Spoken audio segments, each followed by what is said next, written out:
नमस्कार साथियों, वर्धन एकेडमी में आप सभी का स्वागत है। दोस्तों, जैसा कि आप सभी को पता ही होगा कि सीटेट की जो प्रीवियस ईयर क्वेश्चन पेपर है उसकी सीरीज यहाँ पे स्टार्ट की गई है। जो सीटेट 2021 दिसंबर 2021 में जो ऑनलाइन मोड में जो परीक्षाएं हुई थी उसमें जितने भी सीटेट के मैथ्स के पेपर हैं, चाहे वो पेपर 1 हो चाहे पेपर 2 हो मैथ्स के, ठीक है, उनको यहाँ पे सॉल्व किया जाएगा। और जो लोग सीटेट 2022 की तैयारी कर रहे हैं, अगर वो मैथ्स के सारे वीडियो देख लेते हैं तो पूरी उम्मीद है कि उनका पेपर बहुत अच्छा जाएगा। ठीक है, तो चलिए आज की वीडियो स्टार्ट करते हैं। और आज हमारी ये दूसरी वीडियो है, इसमें हम दूसरे पेपर को यहाँ पे सॉल्व करेंगे। और ये पेपर आपका हुआ था 20/12/2021, ठीक है, 20 दिसंबर 2021 को ये परीक्षा हुई थी। तो चलिए आज की वीडियो स्टार्ट करते हैं। ठीक है, तो यहाँ पे देखिए मैथमेटिक्स का यह पेपर है और ये आपका 20 दिसंबर का है। ठीक है, तो पहला क्वेश्चन देखते हैं, 31, क्वेश्चन नंबर 31। इसमें लिखा है, एक विभाजन के प्रश्न में भाजक भागफल का 5 गुना और शेषफल का 4 गुना है। यदि शेषफल 5 है तो भाज्य क्या होगा। ठीक है, तो आप सभी को एक रूल पता होगा, पहले आप लोग हल्का हल्का देख लीजिए। भाजक बराबर क्या होता है, ठीक, सॉरी, भाज्य बराबर क्या होता है, भाज्य। ठीक है, भाज्य बराबर होता है भाजक गुणा भागफल प्लस शेषफल। ठीक है, ये होता है फॉर्मूला, इसको आप लोग नोट कर लीजिए क्योंकि इसको मैं हटा दूंगा यहाँ से। अब ये फॉर्मूला होता है, इसी के अकॉर्डिंग आपका ये सवाल सॉल्व होगा। ठीक है, तो यहाँ पर देखिए, सबसे पहले देखिए शेषफल आपका कितना है, शेष है आपका, शेषफल है 5। ठीक है, 5 हो गया। और जो भाजक है वो भागफल का 5 गुना है। ठीक है, और शेषफल का 4 गुना है, तो शेषफल का 4 गुना है भाजक। ठीक, भाजक क्या है, शेषफल का 4 गुना, शेषफल है 5 गुणे 4, तो भाजक हो गया आपका 20। ठीक, और भाजक जो है वो भागफल का 5 गुना है। ठीक, भाजक जो है वो भाजक जो है यहाँ पे लिख सकते हैं, भाजक बराबर भागफल का ये है 5 गुना, तो गुणा इधर 5 गुने से करनी होगी। ठीक है, 5 गुने से, और भाजक आपका दिया गया है यहाँ पर निकला है 20। ठीक, 20 आ गया है, और ये बराबर में जो 5 है ये बटे में 5 आ जाएगा। ठीक है, यहाँ पे 5, ठीक, बराबर भाजक, सॉरी भागफल।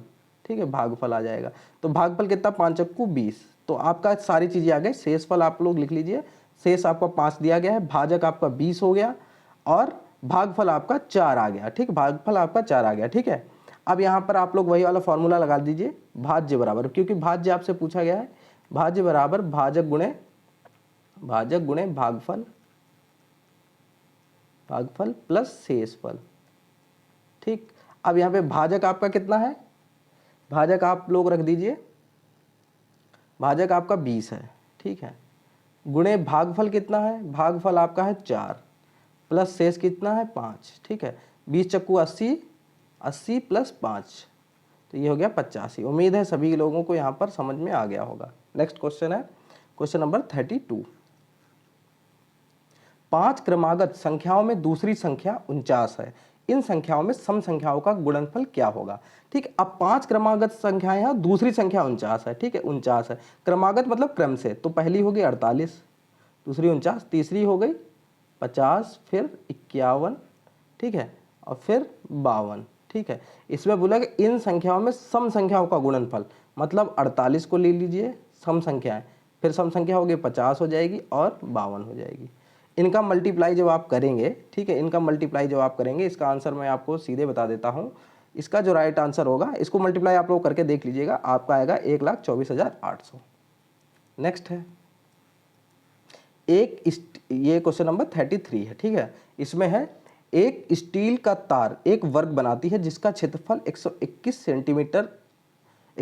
सेंटीमीटर स्क्वायर है। यदि इस तार को एक आयत के आकार में मोड़ा जाए जिसकी चौड़ाई 8 सेंटीमीटर है, तो आयत की लंबाई क्या होगी। तो सबसे पहले तो वर्ग का क्षेत्रफल दिया गया है, वर्ग का क्षेत्रफल बराबर कितना है, 121 सेंटीमीटर स्क्वायर। ठीक है, तो क्षेत्रफल आपका 121, और वर्ग का क्षेत्रफल होता है क्या है, भुजा का स्क्वायर बराबर 121। अब दोनों तरफ अगर वर्गमूल लेंगे तो भुजा बराबर कितना हो जाएगा, स्क्वायर हट जाएगा, भुजा बराबर हो जाएगा 121 का वर्गमूल क्या होता है, ठीक है, स्क्वायर रूट कितना होता है, 11। ठीक है, तो 11, भुजा आपकी आ गई 11। ठीक, अब देखिए ये वर्ग बना है, ठीक है, मान लीजिए चारों भुजाएं बराबर इसकी मान लीजिए, ठीक है, और एक ये आयत बना है, आयत और वर्ग बोला गया, ठीक है। अब देखिए इन्होंने कहा है कि यदि इस तार को एक आयत के आकार में मोड़ा जाए, ठीक है, एक ही चीज को, ये देखिए वर्ग हो गया, बराबर चारों भुजाएं हो गए, और ये हो गया ऐसे आयत, ठीक। मान लीजिए कि यदि तार को एक आयत के आकार में मोड़ा जाए, मतलब ये तार की जो परिधि है, मतलब परिधि मतलब चारों तरफ, ये परिमाप जो होता है, परिमाप मतलब बाउंड्री होता है, ठीक है। तो जितना इसकी परिधि में लगेगा, क्योंकि उतने ही तार से हमें बनाना है ना, तो हमारा ये परिमाप तो दोनों का बराबर ही होगा, ठीक है। तो बस देखिए हमारी भुजा निकल आई थी, वर्ग की भुजा आ गई थी 11 सेंटीमीटर, अभी आप लोगों ने देखा था, ठीक है। तो वर्ग का परिमाप निकाल लीजिए, वर्ग का परिमाप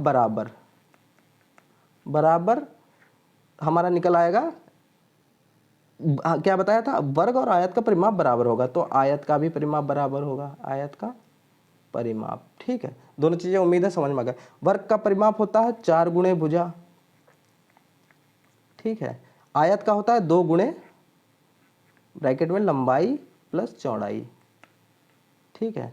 तो 4 ये हो गया, भुजा कितनी होगी 11, ठीक है, 11 अभी निकली थी जो, ठीक है। और 2 ये हो गई, लंबाई हमें पता नहीं, लंबाई पूछी गई है, ठीक है, लंबाई यक्स मान लीजिए, लंबाई यक्स, चौड़ाई है 8 सेंटीमीटर। अब ये 2 है जो ये गुणा में है, ये इधर जाएगा तो भाग में चला आएगा, 2 से काट दीजिए, 2 दूना 4, तो ये हो गया 11 दूनी 22, ठीक, 22 ये हो गया, 11 और 2 की गुणा 22, यक्स प्लस 8 बराबर 22, यक्स इधर ही रहेगा, 8 उधर जाएगा, ये प्लस में इधर माइनस में आ जाएगा, तो 22 माइनस 8 कितना हो जाएगा 14 सेंटीमीटर, यक्स बराबर 14 सेंटीमीटर, यक्स क्या था लंबाई, बस आपका राइट आंसर हो जाएगा 14 सेंटीमीटर। अगर कहीं ना समझ में आए तो आप लोग कमेंट बॉक्स में जरूर बताइएगा, तो फिर मैं इन्हीं क्वेश्चंस को एक कॉपी पे लिख लिया करूंगा, उस पर आपको समझा दिया करूंगा, ठीक है। तो हमारे पास पेज ज़्यादा होगा, हम पेन से उसको अच्छे से समझा देंगे, अगर आपको इस तरीके से ना समझ में आता हो, ठीक है, तो ये भी आप लोग बता सकते हैं। नेक्स्ट है, निम्नलिखित भिन्नों में से सबसे बड़ी और सबसे छोटी भिन्न क्रमशः है।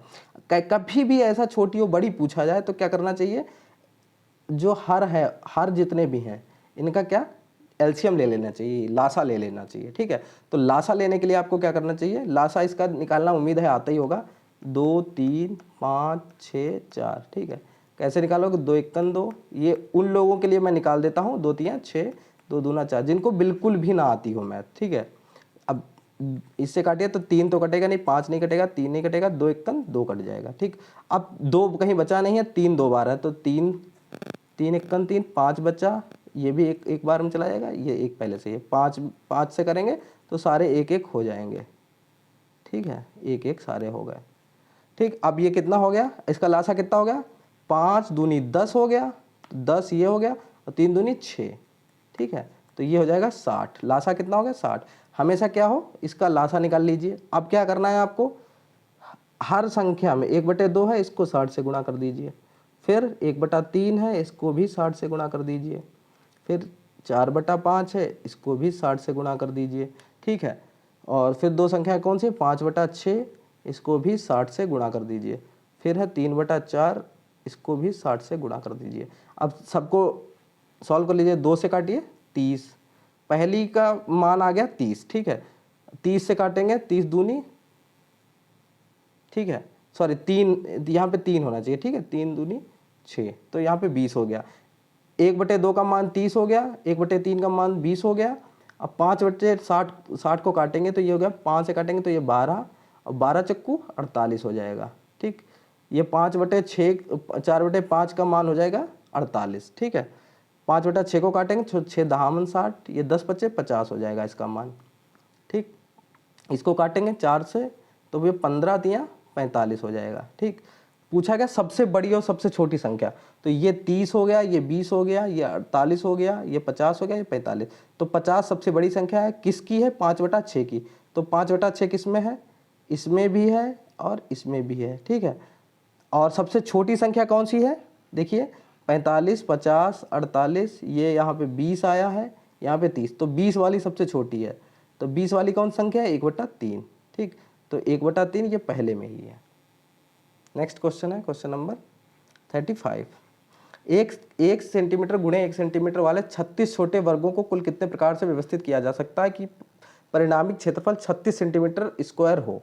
ठीक है, ये कैसे निकलेगा, इनको किस तरीके से निकाल सकते। अब देखिए वर्ग मतलब ऐसे जिनकी 1 सेंटीमीटर स्क्वायर है तो 1 सेंटीमीटर ये होगी, 1 सेंटीमीटर ये, 1 सेंटीमीटर ये 1 सेंटीमीटर ये वर्ग है। ठीक है, अब इसको कैसे कर सकते हो, या तो 1 सेंटीमीटर के 36 बार लगा दीजिए। ठीक है, लंबाई गुणे चौड़ाई क्षेत्रफल निकलेगा। ठीक है, तो 1 गुणा 36 हो सकता है, ठीक, 2 गुणा 12 हो सकता है, सॉरी 2 गुणा 12 हो सकता है। इसके अलावा 3 गुणा कितना होगा, 12 तिया 36। ठीक, यहाँ पे कितना हो गया, 1 गुणा 36, 18 गुणे 2, सॉरी 18 दूनी 36। ठीक है, और 3 गुणे 12, 12 तिया 36, फिर 4 नेम 36। ठीक है, और फिर हो गया 5 से नहीं होगा, 6 गुणे 6 हो जाएगा, 6 चरंग 36। बस ये 5 तरीके यही है जिनसे देखिए 36 एकम 36, 36 सेंटीमीटर स्क्वायर हो जाएगा, 12 तिया 36, 4 नेम 36, 6 चरंग 36 और 18 दूनी 36। ये 5 तरीके हैं, तो राइट आंसर इसमें हो जाएगा 5। Next question, question number 36। एक कक्षा में 60 विद्यार्थी हैं, इस प्रकार है कि लड़कियों की संख्या लड़कों से 2 गुनी है। रोहित का क्रम का ऊपर से क्रम 17वां है। यदि रोहित से पहले 9 लड़कियां तो उसके बाद कितने लड़के क्रम में हैं। देखिए अब 60 विद्यार्थी हैं, इसमें लिखा है लड़कियां जो हैं वो लड़कों से 2 गुनी है, तो सीधे समझ लीजिए गर्ल्स जो है वो हो जाएंगी 40 और बॉयज़ हो जाएंगे 20। ठीक है, ये देखिए 60 है टोटल, बॉयज से 2 गुनी लड़कियां तो 20 की 40 हो गई। ठीक, 20 लड़के हैं ये समझ लीजिए टोटल 60 लोगों में। और ये देखिए रोहित खड़े हैं 17वें नंबर पे, रोहित, ठीक है, रोहित खड़े हैं 17वें नंबर पे, टोटल 20 लड़के हैं। ठीक, और बोला गया यदि रोहित से पहले 9 लड़कियां हैं। ठीक, अब देखिए 17वें नंबर पे हैं तो यहाँ से यहाँ तक कितने 16 लोग हो जाएंगे टोटल, 17वां तो रोहित है। अब 16 में 9 लड़कियां हैं। ठीक है, 9 लड़कियां हैं तो बचे कितने, 16 में से 9 ये हैं तो 7 लड़के इधर आ गए। ठीक है, और 8वां तो रोहित हो गया तो 8 तो यही होगा। अब पूछा गया है तो उसके बाद कितने लड़के हैं, तो रोहित के बाद लड़के कितने बचे, 8 तो इधर हो गया रोहित को मिला के, तो 12 लड़के बचेंगे रोहित के बाद में। ठीक है, next question. Saima bus stand पे 9:35 पर पहुंची और उसे जीनत ने बताया कि उसकी घड़ी के हिसाब से पहली बस 9:25 पर गई है। यदि जीनत की घड़ी 5 मिनट तेज चल रही है और बस की आवृत्ति प्रत्येक 20 मिनट की है तो साइमा को अगली बस पकड़ने के लिए कितने मिनट प्रतीक्षा करनी होगी। देखिए 9:35 पे पहुंची है, ठीक है, और जीनत ने उसको बताया कि पहली बस 9:25 पर गई है। ठीक, 9:25 पे चली गई है। यदि जीनत की घड़ी 5 मिनट तेज चल रही है, ठीक, तेज चल रही है और बस की आवृत्ति प्रत्येक 20 मिनट की है तो साइमा को अगली बस पकड़ने के लिए कितने मिनट प्रतीक्षा करनी पड़ेगी। अब देखिए 9:25 हो चुका है, 9:25 पे सॉरी पहली बस गई है और ये 9:35 पे ये साइमा क्या हुई, पहुंची है। ठीक है, अब इनकी चल रही है पहली बस 9:25 पे गई है। हाँ, तो यहाँ पे देखिए यहाँ पे समझिए साइमा 9:35 पर स्टेशन पे पहुंची, बस स्टैंड पे पहुंची मतलब, ठीक है, बस स्टैंड पे पहुंची, ये रियल टाइम है 9:35। ठीक है, और जो जीनत है उसकी घड़ी के हिसाब से 9:25 पर गई है। यदि जीनत की घड़ी 5 मिनट तेज चल रही है, मतलब जो 9:25 बताया है उसने गई है वो 9:25 नहीं है, उसकी 5 मिनट तेज चल रही है तो 9:20 उसके हिसाब से 9:25 है, लेकिन रियल टाइम था 9:20। ठीक, और प्रत्येक 20 मिनट बाद दूसरी बस आती है तो 20 मिनट का अगर इसमें जोड़ देंगे 9:20 में तो अगला टाइम होगा 9:40। 9:40 पे अगली बस आएगी और रियल टाइम पे साइमा कितने पे बजे खड़ी है, 9:35 पे, तो सिर्फ 5 मिनट का अंतर उसको, मतलब 5 मिनट वेट करना पड़ेगा। ठीक, नेक्स्ट क्वेश्चन है। ठीक है, यहाँ पर आप लोग देख सकते हैं 10,001, 20,022 और 30,333, ठीक है, कि योग में क्या घटाया जाए जिससे 17,069 प्राप्त हो जाए। तो ये देखिए कभी भी ऐसा कोई क्वेश्चन आए कि कितना जोड़ा जाए कि इतना हो जाए, ठीक, हमेशा ऐसा क्वेश्चन जब भी आए तो उसमें आपको क्या सॉरी यहाँ पर आपको क्या करना चाहिए, हमेशा आपको वहाँ पर एक चीज़ करनी चाहिए कि जो संख्या आपको दी गई हो, जैसे देखिए ये 10,001 लिखा है प्लस 20,022 लिखा है प्लस 30,333 लिखा है, इसमें से क्या घटाया जाए, यही तो बोला है, तो मान लिख दो माइनस यक्स घटाया जाए तो कितना प्राप्त होगा, 17,069। ठीक, 17 जीरो 69, ये इस तरीके से हो जाएगा। जब इन तीनों को जोड़ देंगे तो इन तीनों को जोड़ने पर कितना आएगा, मैंने इसको पहले से थोड़ा सा लिख के रख लिया था, ठीक है। तो ये हो जाएगा 60,356, ठीक। और माइनस हमने यक्स घटाया था, बराबर कितना, 17,069, ठीक है। अब देखिए ये यक्स माइनस में है, ये बराबर के उधर जाएगा तो चिन्ह बदल के ये हो जाएगा यक्स प्लस में हो जाएगा, ठीक। और ये 60,000 तो इधर ही है, 356 ये इधर ही है। अब ये 17,069 इधर आएगा तो ये प्लस का है, इधर माइनस में हो जाएगा 17,069।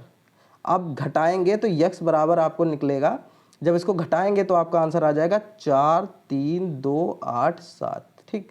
तो आपका जो राइट आंसर हो जाएगा वो हो जाएगा ऑप्शन 2। नेक्स्ट क्वेश्चन है क्वेश्चन नंबर 39। विद्यालय की कैंटीन में विभिन्न खाद्य पदार्थों के मूल्य नीचे दिए गए हैं, ठीक है, सारे दिए गए हैं। अब देखिए इसके हिसाब से देखिए क्या लिखा है इन्होंने। सुनैना ने एक समोसा लिया, तो समोसा एक हो गया 5 रुपए का, ठीक है। फिर लिया मूंगफली के 2 पैकेट, तो एक मूंगफली है 6.5 रुपए की, तो 2 मूंगफली के पैकेट कितने, 13 रुपए के होंगे, ठीक। 2 मूंगफली के पैकेट, एक गुलाब जामुन 7 रुपए का ले लिया, ठीक है, गुलाब जामुन 7 रुपए का है।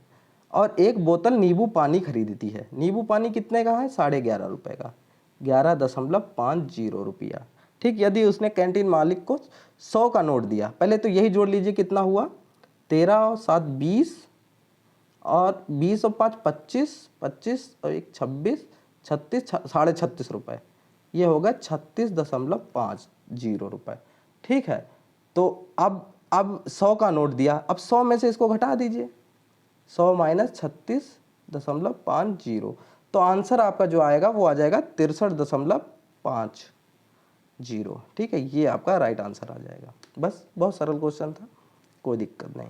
नेक्स्ट है, एक रेलगाड़ी बेंगलोर से 23:55 घंटे पर चलकर गुवाहाटी 2 जुलाई 2020 को 5:20 पर पहुंचती है। बेंगलोर से गुवाहाटी की यात्रा का कुल समय कितना है। यहाँ पर देखिए थोड़ा सा यहाँ पे मिसप्रिंट है, इंग्लिश में देख लीजिए, हमेशा जब भी ऐसा कुछ भी लगे तो इंग्लिश में देख लीजिए। इसमें लिखा है train start from Bengaluru at 23:55 hours on 29 June, ठीक है, 29 जून को चलती है, ठीक है। यहाँ पे होगा 29 जून को, यहाँ पे 29 जून को चलती है, 29 जून को चलती है 11:55 रात पे, ठीक है, 23:55 पे चलती है।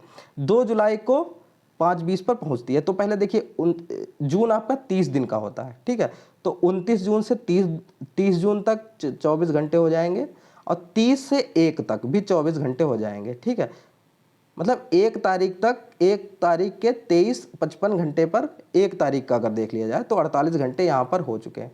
अब उसके बाद 1 तारीख से 5 मिनट, देखिए 23:55 के बाद 5 मिनट जोड़ देंगे तो 2 तारीख लग जाएगी, ठीक है, 2 तारीख लग जाएगी, तो 5 मिनट इधर हो गया, और अगले जो 5 घंटा 20 मिनट और जोड़ दीजिए, तो ये हो जाएगा 5 घंटे और 25 मिनट, ठीक। ये और जोड़ दीजिए, तो ये 2 दिन तो पूरे, तो ये 48 घंटे ये हो गए, और 5 घंटे ये 48, 5 53, और 25 मिनट और, ठीक।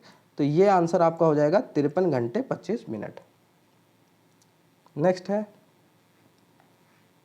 3 अंकों की, क्वेश्चन नंबर 41 है। 3 अंकों की सबसे बड़ी संख्या को, 3 अंकों की सबसे बड़ी संख्या, ठीक, 999 होती है, ठीक है, को 2 अंकों की सबसे बड़ी संख्या से गुणा किया जाता है। 2 अंकों की सबसे बड़ी संख्या से गुणा किया जाता है। इस गुणनफल को 2 अंकों की सबसे छोटी विषम संख्या, यहाँ पर ध्यान देने वाली बात है कि देखिए सबसे छोटी 2 अंकों की संख्या होती है 10, लेकिन 10 एक सम संख्या है, इन्होंने बोला विषम संख्या सबसे छोटी, तो 10 के बाद 11 आता है, ये विषम संख्या होती है, ठीक। भाग दिया जाए तो भागफल क्या है, इसको अगर आप सॉल्व करेंगे 11 नेमा 99, ठीक है। अब 999 गुणे 9, 999 गुणे 9 अगर करेंगे तो आपका आंसर आ जाएगा ऑप्शन 1, 8991, आप करके देख लीजिए। नेक्स्ट क्वेश्चन है क्वेश्चन नंबर 42। एक संख्या 50 के आधे से अधिक है, ठीक है, 50 के आधे मतलब 25 से ज़्यादा है, ठीक, 25 से ज़्यादा तो चारों ऑप्शन है, ठीक, तो इसका कोई मतलब नहीं यहाँ पे हुआ। 3 दहाई से अधिक 4 दहाई से कम, मतलब 30 से ऊपर है, दहाई देखिए 3 से ही स्टार्ट होती है 3 दहाई, और 40 से कम है, ठीक है, मतलब 30 से तो ऊपरी है, ये आप समझ लीजिए, 30 से ऊपर है और 40 से कम है, ठीक। तो 28 तो किसी कीमत पे नहीं होगा। ठीक, इस संख्या का इकाई का अंक दहाई के अंक का दोगुना है, तो ये ऐसी संख्या, तो ये 36 ही है सिर्फ। देखिए यहाँ पर देख सकते हैं आप लोग 36 है, इसका इकाई का अंक 6 है और दहाई का 3 है, तो 3 दूना 6, 2 गुना है, बस यही राइट आंसर हो जाएगा। नेक्स्ट है, एक गोदाम की बीमाएं 5 मीटर गुणे 7 मीटर गुणे 4 मीटर है। इस गोदाम में 25 सेंटीमीटर गुणा 50 सेंटीमीटर गुणा 25 सेंटीमीटर बीमाओं वाले अधिकतम कितने पार्सलों को रखा जा सकता है। अब देखिए अलग अलग बीमाएं हैं, समझ लीजिए, अब 3 बीमाएं हैं तो समझ लीजिए क्यूब या क्यूबॉइड होगा, मतलब घन या घनाभ होगा। जब अलग अलग यहाँ पे बीमाएं हैं, मतलब जो, ठीक है, अलग अलग बीमाएं हैं जो, तो ये समझ लीजिए कि ये क्या होगा, घनाभ होगा। और घनाभ का क्षेत्रफल क्या होता है, सॉरी, घनाभ का आयतन क्या होता है, लंबाई गुणे चौड़ाई गुणे ऊंचाई, मतलब तीनों की गुणा करनी होती है। और यहाँ पे भी घनाभ है, लेकिन ये बड़ी आकृति है, ये छोटी आकृति। कभी भी ऐसा क्वेश्चन आए, ठीक है, यहाँ पर मान लीजिए अगर 5 गुणे 5 गुणे 5 होता तो ये हो जाता घन, और घन का क्या होता आयतन, भुजा क्यूब, भुजा गुणे भुजा, ठीक है, तब उसको वहां पे लगा लेते हैं। जब भी ऐसा कभी भी क्वेश्चन आए कि कितने अधिकतम पार्सलों को रखा जा सकता है या कितनी, जैसे वर्ग में भी ऐसा आ जाता है, जैसे नहीं बोला जाता कितने टायर लगाए जा सकते हैं, तब वहां पे वर्ग और आयत होता है, उसमें भी ये रूल लगता है। तो यहाँ पर देखिए पार्सल निकालने, यहाँ तो पार्सल निकालने, पार्सल बराबर कितने पार्सल रखे जा सकते हैं, तो पार्सल कितने रखे जा सकते हैं, बड़ी आकृति का आयतन, यहाँ पे आयतन निकलेगा, बटे छोटी आकृति का आयतन। ठीक, तो बड़ी आकृति का आयतन कैसे निकलेगा, ये देखिए ये सेंटीमीटर है, ये मीटर में है, मीटर को सेंटीमीटर में बदलने के लिए 100 से गुणा करनी होती है। तो 5 की अगर करेंगे 100 से, तो 500 गुणे 700 गुणा 400, ठीक, बटे में 25 गुणे 50 गुणा 25, इसको काटिए तो 25 दूना 50, ये तो 20 हो जाएगा, ठीक है, 20 सीधे सीधे 20 हो जाएगा, और ये हो गया 700 यहाँ पर, ठीक है। अब देखिए 5 से 0 काटिए, 5 अट्ठे 40, ठीक, 5 अट्ठे 40। अब देखिए 5 से फिर काटिए, 5 चक्कू 20, पचम 25, ठीक, पचम 25। अब 5 से अगर इसको काटेंगे ऊपर 700 को, तो 5 से काटिए, 5 एकन 5, 5 चक्कू 20 और ये 0। इन तीनों की 4 गुणा 140 गुणा 8, इनकी गुणा जब आप करेंगे तो आपका जो राइट आंसर आएगा वो आएगा 4480। मल्टीप्लाई आप यहीं से सॉल्व कर लीजिए, 4480 आपका आंसर आ जाएगा। नेक्स्ट है, एक ऑटो रिक्शा का मीटर पहले 2 किलोमीटर की यात्रा के लिए 25 रुपये का और उसके बाद प्रति किलोमीटर की यात्रा के लिए 8 रुपये का भाड़ा दिखाता है। मानस ने अपने घर से अपने कार्यालय का 249 भाड़ा दिया, उसके घर से कार्यालय की दूरी कितनी है, ठीक है। तो देखिए पहले तो 25 रुपया निकाल लीजिए 249 में से, ठीक, 249 में से, क्योंकि देखिए 249 रुपये दिया, तो ये 25 रुपये जब निकाल लेंगे तो 224 रुपये बचेगा, ठीक। तो ये 25 तो हो गए आपके 2 किलोमीटर के, 2 किलोमीटर ये अलग रख लीजिए, ठीक। और बाकी के लिए इसने 8 रुपये दिया, तो 8 से 224 को जब भाग करेंगे तो 8 दूनी 16, बचा 6, ऊपर से उतारे 4, 8 अट्ठे 64, पूरा पूरा कट गया, ये 64 पूरा पूरा कट जाएगा।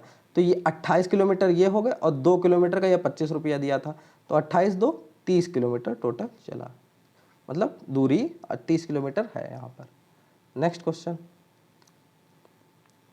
45, निम्नलिखित तालिका सुनीता और जसिका द्वारा 100 में से प्राप्त 5 विषयों के अंक दर्शाती है, ठीक, 5 विषयों के अंक दर्शाती है। अब इसमें से क्या है, 5 विषय आपके दिए गए हैं, ऑप्शन आपके नीचे दिए गए हैं, ठीक। इसमें से आपको बताना है ऊपर दी गई तालिका के आधार पर निम्नलिखित में से सही कथन को पहचानिए। तो भाषाओं को छोड़कर सुनीता ने जसिका से प्रत्येक विषय में अधिक अंक प्राप्त किए हैं। तो भाषाएं क्या है, भाषाएं छोड़ दीजिए, देख लीजिए सुनीता ने जसिका से प्रत्येक में अधिक अंक पाए। तो देखिए गणित में भी सुनीता के कम है, ठीक, इन्होंने कहा है अधिक, तो ये तो गलत हो गया।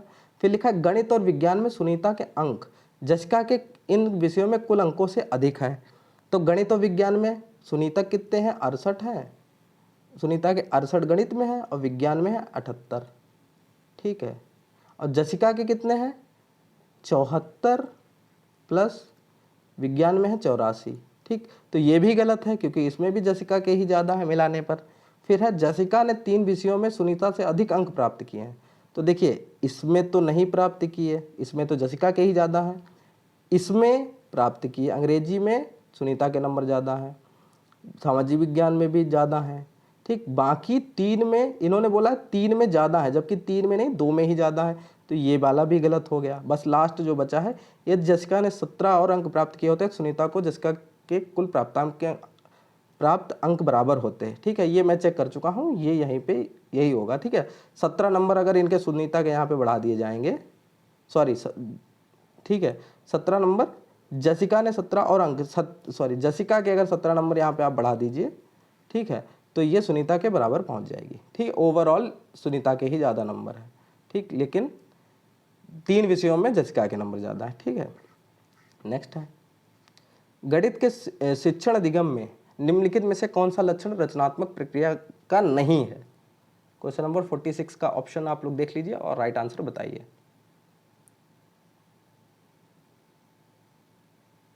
रचनात्मक प्रक्रिया का, ठीक है, तो 46 का जो राइट आंसर होगा वो होगा समस्या समाधान के लिए निर्धारित तरीका अपनाने को प्रोत्साहन देना। यह रचनात्मक प्रक्रिया का नहीं होगा। नेक्स्ट है, गणित की कक्षा में अध्यापक ने निम्नलिखित प्रश्न पूछे, 2 संख्याएं ज्ञात कीजिए जिनका योग 8 है, उन त्रिभुजों को खींचिए जिनका परिमाप 50 सेंटीमीटर है, 25 के गुणनखंड क्या है, परिमाप की परिभाषा दीजिए। ऑप्शंस आप लोग देख सकते हैं, यहां पर देख लीजिए। ठीक है, क्वेश्चन नंबर 46 का जो राइट आंसर होगा वो होगा ऑप्शन फर्स्ट, ए व बी मुक्त सिरे वाले प्रश्न है और सी व डी बंद सिरे वाले प्रश्न होंगे। ठीक, नेक्स्ट है, निम्नलिखित में से कौन सा गणित में सृजनात्मक चिंतन का एक मुख्य सूचक है? ठीक है, अब एक और चीज है, ये जो बंद सिरे मुक्त सिरे हैं, ये मैं सोच रहा हूँ आपका जो सीटेट के ये पेपर्स आपके कंप्लीट हो जाएं, अभी तो ऑनलाइन फॉर्म भी स्टार्ट नहीं हुए, तो ये कंप्लीट होने के बाद आपको जो सीटेट की मैथ्स के जो चैप्टर्स हैं उनको करवा दिया जाएगा। ठीक है, अगर आप लोग कहेंगे, ठीक है, तो उसमें ये सारी चीज़ें आपको कवर हो जाएंगी। तो यहाँ पर देखिए, निम्नलिखित में से कौन सा गणित में सृजनात्मक चिंतन का एक मुख्य सूचक है? तो इसमें ऑप्शंस में जो है वो होगा आपका प्रश्न को प्रस्तुत करना। नेक्स्ट है, वैन हील की त्रिविमीय ज्यामिति समझ के अनुसार किस स्तर पर बच्चे को यह स्वीकार करने की संभावना अधिक है कि वर्ग एक आयत भी है? तो इसमें होगा स्तर 2, संबंध। ठीक है, संबंध मतलब आप इंग्लिश में भी देख सकते हैं रिलेशनशिप। नेक्स्ट है 50, निम्नलिखित में से किसको पूर्ण संख्याओं के योग तत्समक के रूप में उल्लिखित किया जाता है? ये आपको एनसीईआरटी या फिर यूपी बोर्ड की जो भी बुक्स हैं उसमें 6 क्लास की बुक में ही शायद ये पहले या दूसरे चैप्टर में ये क्वेश्चन मिल जाएगा। ठीक है, एनसीईआरटी में भी आपको मिल जाएगी 6 क्लास में।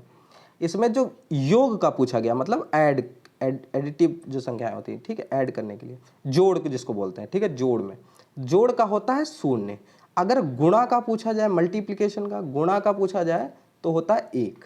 ठीक है, जोड़ का होता है 0। निम्नलिखित में से कौन से कथन उचित हैं? ऑप्शंस आप लोग देख लीजिए, इसमें से कौन सा सही होगा? तो 51 का जो राइट आंसर होगा वो होगा ऑप्शन 3, ए, बी और सी। अवलोकन और संबंधों को पहचानने से प्राथमिक कक्षा के विद्यार्थियों द्वारा गणित ज्ञान का सृजन किया जा सकता है। दूसरा है, गणित का अधिगम एक सामाजिक प्रक्रिया है जिसमें संवाद और वार्ता सम्मिलित है। गणित के अधिगम में तर्क वितर्क की महत्वपूर्ण भूमिका है। ठीक, अब ये कोई भूमिका नहीं, ये तो बिल्कुल गलत है। ठीक है, तो ये चौथा नहीं होगा, बाकी 3 होंगे। नेक्स्ट है, प्राथमिक स्तर पर ज्यामितीय पाठ्यक्रम के विषय में निम्नलिखित में से कौन से कथन सत्य हैं? ज्यामिति को 2 आयाम आकृतियों जैसे कि वृत्त, वर्ग, त्रिभुज आदि की पहचान तक ही सीमित रखना चाहिए। उपयुक्त परिभाषाओं का परिचय देना चाहिए। दिक् स्थान की अंतर्दर्शी समझ को विकसित किया जाना चाहिए।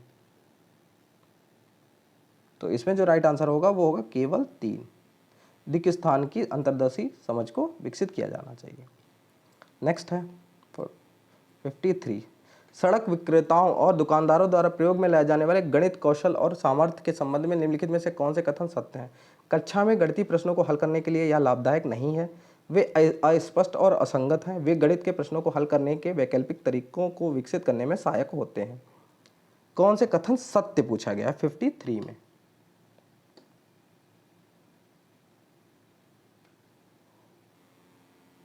तो इसका जो राइट आंसर होगा वो होगा केवल सी, वे गणित के प्रश्नों को हल करने के वैकल्पिक तरीकों को विकसित करने में सहायक होंगे। दोनों तो पहली बात निगेटिव यहाँ पे जा रहे हैं तो ये तो गलत होंगे ही। नेक्स्ट है 54वां 54, निम्नलिखित में से कौन से क्रियाकलाप द्वारा विद्यार्थियों में त्रिविम विवेचन दिक् स्थान संबंधी विवेचन विकसित होने की संभावना न्यूनतम है? तो इसमें जो होगा वो होगा आंकड़ों को निरूपित करने के लिए चित्रलेख खींचना, बाकी सारे सही हैं। नेक्स्ट है 55, 3 गुणे 5 के गुणन का परिचय देने के लिए निम्नलिखित में से कौन सी विधि अति उत्तम है? कुछ वस्तुओं से 3 गुणे 5 के आयताकार व्यू की रचना का निर्माण करना, उत्तर को पाने के लिए 3 और 5 के पहाड़ों का कविता पाठ करना, परिकलन या कैलकुलेटर की सहायता से उत्तर ज्ञात करना है, समप्लाव गणना इसकी काउंटिंग का अभ्यास करना। तो यहाँ पे तो देखिए सबसे अच्छा होगा कुछ वस्तुओं से 3 गुणे 5 के आयताकार व्यू की रचना का निर्माण करना। ठीक है, नेक्स्ट है 56 क्वेश्चन नंबर, विद्यार्थियों को गणितीय संक्रियाओं पर आधारित समस्याओं का समाधान करना सिखाने के लिए निम्नलिखित में से कौन से कथन संतोषजनक नहीं है? तो 56 का जो राइट आंसर है वो होगा 4th, प्रश्नों को हल करने के लिए केवल एक विशेष प्रकार की प्रणाली पर महत्व दिया जाना चाहिए। जो संतोषजनक नहीं है केवल लिखा है, केवल एक विशेष प्रकार की, ऐसा कोई जरूरी नहीं है। ठीक है, नेक्स्ट है निम्नलिखित में से किस में संख्या 4 का प्रयोग गणन संख्या भाव में हुआ है, जिसमें गणना हुई है? ठीक है, तो बाकी तो 3 आप देख सकते हैं, चौथी, चौथे, चौथा। ठीक है, यहाँ पर जो सही होगा वो होगा इस समारोह में 4 टीमों ने भाग लिया, मतलब टोटल 4 टीमों ने यहाँ पे गणना की गई है। नेक्स्ट है शुद्ध को पहचानिए, कथन को पहचानिए, एक संख्या के दूसरे से गुणा करने पर उसका मान सदैव बढ़ जाता है, ऐसा कोई जरूरी नहीं है। दशमलव में भी संख्याएं होती है, माइनस में भी संख्याएं होती हैं। यहाँ पर ऋणात्मक और धनात्मक संख्याएं नहीं बोला गया, यहाँ पे सिर्फ संख्याएं बोला गया, तो इसमें ऋणात्मक भी आएगी और धनात्मक भी आएगी, तो ये गलत है। संख्या को दूसरी संख्या से विभाजित करने पर उसका मान सदैव कम होता है, ये भी गलत है और ये भी गलत है। गुणन भाग का प्रतिलोम है, ये बिल्कुल सही है, तो केवल डी सही होगा, ऑप्शन 4 केवल 4th सही होगा। ठीक है, नेक्स्ट क्वेश्चन है 59, निम्नलिखित में से शुद्ध कथन को पहचानिए, परिमाणों का अनुमान गणितीय कौशल नहीं है, गणित को मानक सूत्रों की सूची के समतुल्य माना जा सकता है, गणित में नमूनों की पहचान शामिल है, गणित को यांत्रिक प्रणाली कार्यप्रणाली के समूह के समतुल्य माना जा सकता है। इसका जो राइट आंसर है वो है गणित में नमूनों की पहचान शामिल है। लास्ट क्वेश्चन है आज का, सममित की अवधारणा का परिचय देने के लिए निम्नलिखित में से सर्वाधिक उपयुक्त कार्यनीति कौन सी है? ऑप्शंस आप लोग देख लीजिए। तो इसका जो राइट आंसर होगा वो होगा बच्चों को पेपर मोड़ने वाले क्रियाकलाप कराए जाएं।